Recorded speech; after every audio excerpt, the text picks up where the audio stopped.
بادشاہ کا وزیر بہت عقل مند اور حاضر جواب تھا۔ بادشاہ بھی اس کی ذہانت کی وجہ سے بہت قدر کرتا تھا۔ ایک دفعہ بادشاہ نے وزیر سے قومی خزانے کا حساب مانگا تو اس میں پورے 5,000 دینار کا فرق آ رہا تھا۔ بادشاہ نے وزیر سے کہا کہ اتنی ساری رقم کہاں خرچ کی؟ وزیر نے بادشاہ سے کہا کہ آپ کے جلال کی قسم، میں نے اپنی ذات پر 1 دینار بھی خرچ نہیں کیا۔ اس دربار میں جو بھی مسلسل خالی ہاتھ واپس جاتا تھا تو میں ان کی چپکے سے مدد کر دیا کرتا تھا۔ بادشاہ نے جب یہ سنا تو غصے سے پاگل ہو گیا اور وزیر سے کہا کہ تمہاری جرت کیسے ہوئی کہ میری اجازت کے بغیر میری رعایا میں خزانہ بانٹ دیا؟ میں تجھے سولی پر لٹکا دوں گا۔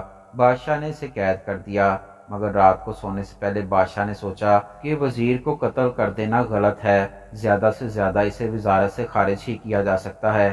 دوسرے دن بادشاہ نے وزیر سے کہا کہ میں تم سے 3 سوالات کروں گا، اگر تم نے سوالات کا ٹھیک ٹھیک جواب دے دیا تو میں تجھے معاف کر دوں گا اور تم وزارت پر قائم رہو گے، لیکن اگر تم جواب دینے میں ناکام رہے تو وزارت سے خارج کر دوں گا۔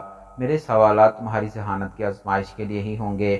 وزیر نے کہا کہ میں ہر قسم کی ذہنی آزمائش کے لیے تیار ہوں۔ بادشاہ نے کہا کہ میرا پہلا سوال یہ ہے کہ ایک آدمی نے دیکھا کہ اس کی بیوی نہر میں نہا رہی ہے۔ آدمی نے اپنی بیوی سے کہا کہ اگر تو اس پانی میں ٹھہری رہی تب بھی تجھے طلاق ہے، اور اگر تم اس نہر سے باہر نکلی تو تجھے تب بھی طلاق دے دوں گا، لیکن ان دونوں شرائط کے باوجود عورت کو طلاق نہیں ہوئی۔ کیا تم بتا سکتے ہو کہ ایسا کیسے ممکن ہوا؟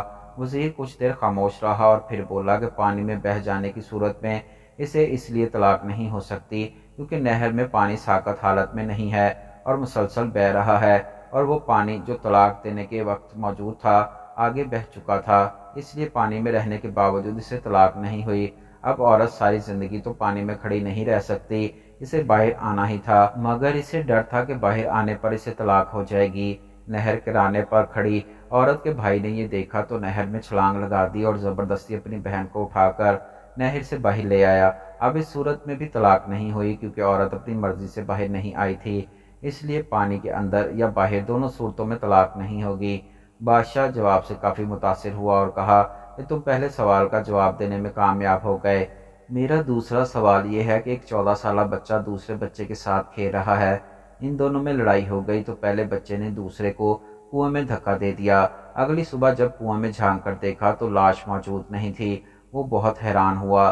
پھر جب وہ لڑکا 16 سال کا ہوا تو اسکول میں اس کی کسی لڑکے سے لڑائی ہو گئی، جب چھٹی ہوئی تو اس نے اسے بھی کنویں میں دھکا دے دیا۔ اس نے صبح اس میں جھانک کر دیکھا تو اس کی لاش بھی غائب تھی۔ 20 سال کی عمر میں اس لڑکے کو ایک لڑکی سے پیار ہو گیا۔ شادی کے بعد لڑکی کسی دوسرے لڑکے سے ملنے لگی۔ لڑکے کو اپنی بیوی پر بہت غصہ آیا اور اس آدمی نے اس کو بھی کنویں میں پھینک دیا۔ دوسرے دن اس نے کنویں میں جا کر دیکھا تو اس کی بیوی کی لاش بھی غائب ہو چکی تھی۔ 30 سال کی عمر میں اس آدمی کا اپنے بڑے بھائی سے جھگڑا ہوا۔ اس نے اپنے بھائی کو دھکا دیا تو دیوار پر لگنے سے اس کا سر پھٹ گیا اور وہ مر گیا۔ اس نے اپنے بھائی کو بھی اسی کنویں میں پھینک دیا۔ اگلے دن کنویں سے اس کی لاش غائب نہیں ہوئی تھی۔ کیا تم بتا سکتے ہو کہ لاش کیوں نہیں غائب ہوئی؟ وزیر کچھ دیر خاموش رہا، پھر اچانک بولا کہ اس کا بڑا بھائی اپنے چھوٹے بھائی کا ہمدرد تھا، وہ جس کو بھی اپنی نادانی سے کنویں میں دھکا دیتا تو وہ ثبوت مٹانے کے لیے لاش کو کنویں سے نکال کر زمین میں دفن کر دیتا، مگر اس دفعہ اسے کوئی بھی نکالنے والا نہیں تھا۔ بادشاہ نے کہا کہ تم نے دوسرے سوال کا بھی جواب ٹھیک دیا، اب تم سے تیسرا سوال پوچھا جائے گا، اس سوال سے تمہاری ذہنی آزمائش کروں گا۔ بادشاہ نے وزیر کے سامنے 4 عورتوں کو کھڑا کر دیا جن کا ایک جیسا لباس اور قد بھی ایک جیسا تھا۔ بادشاہ نے کہا کہ ان میں سے ایک عورت کنواری ہے، دوسری شادی شدہ، تیسری عورت بچے کو دودھ پلانے والی اور چوتھی عورت حاملہ تھی۔ بادشاہ نے وزیر سے کہا کہ ان کی حرکات سے اندازہ لگا کر بتاؤ کہ کنواری، شادی شدہ، حاملہ اور بچے کو دودھ پلانے والی کون سی عورت ہے؟